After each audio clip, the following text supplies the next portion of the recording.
আমি বলবো traffic police থাকলে এখানে অনেক জ্যাম হইতো, কিন্তু আজকে দেখা যাচ্ছে যে এখানে তেমন জ্যাম নেই।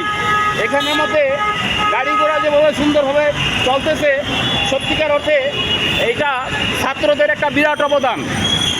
এখানে আমি আরও আগেও আসছি অনেকবার, এখানে ছাত্র ভাইয়েরা তাদের নিজেদের খাবার নিজেরা খেয়ে দিয়ে এখানে তারা স্বেচ্ছায় ডিউটি পালন করতেছে। আপনাদেরকে একটু আগে দেখাইছিলাম যে এই পুলিশ ফাঁড়িতে কোনো পুলিশ নেই, পুলিশ শোষিত। এই রাষ্ট্র থেকে পুলিশের শোষণ জনগণ বর্জন করেছে।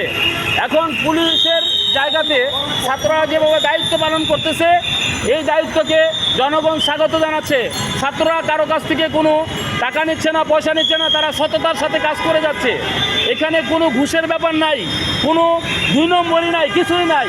সব ছাত্ররা এবং তাদের টিচাররা সহ এখানে তারা কাজ করতেছে। হ্যাঁ, তারা সুন্দর সিস্টেমেটিক্যালি কাজ করতেছে। আমরা দেখছি যে গতকালকে দেখছি যে ঢাকাতে ছাত্ররা এই 2 জনকে ধরেছে টাকার বস্তার সাথে। আরও দেখেছিলাম যে একটা গাড়িতে কতগুলো অ্যাটর্নি জেনারেলের কতগুলো ফাইলপত্র নিয়ে ভাইগে যাচ্ছিল, সেগুলো ছাত্ররা এই সৈনিকদের, আমাদের দেশের সেনাবাহিনীর হাতে তুলে দিয়েছিল।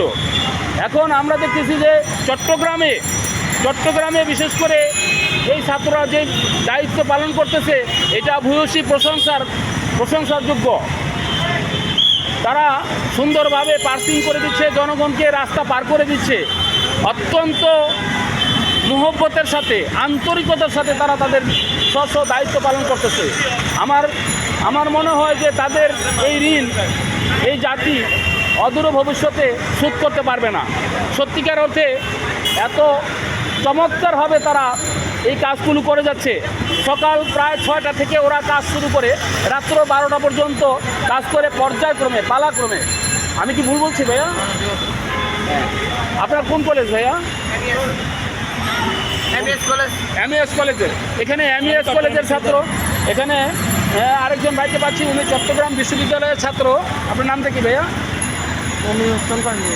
আচ্ছা, তো আপনারা দেখছেন ওনারা একটু হালকা নাস্তা করতেছে। আসলে কাজের মধ্যে থাকে, সবাই ব্যস্ত থাকে, এই জন্য তাদের এই কাজের ফাঁকে তারা হয়তো নাস্তা করে নেয়। অনেক ধন্যবাদ আপনাদেরকে এই কাজের জন্য, ভূয়সী প্রশংসনীয় আপনাদের কাজ।